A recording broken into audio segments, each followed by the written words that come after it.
Breaking news. Smart Granny robots disappeared.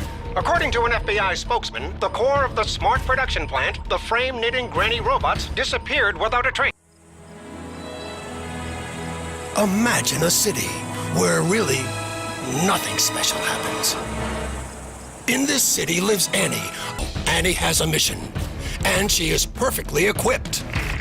Bungee hairband, magic Potter glasses, protection shield lipstick, X-ray camera, buckle-up survival belt, elevator high heel shoes, and of course, her car. With different modes like drive, park,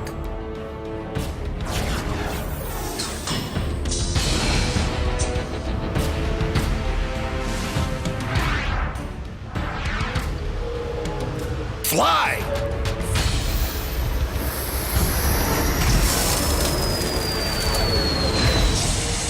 and climb. Not rocket science for sure. Let's get back to the story. See how Annie investigates the Smart production plant, tracks the Grannies, follows their traces. Will she be able to find the Grannies? Will this be her big breakthrough? And will there be a happy end for Annie and her Smart? Annie, Get the Grannies, in theaters now. Rated R.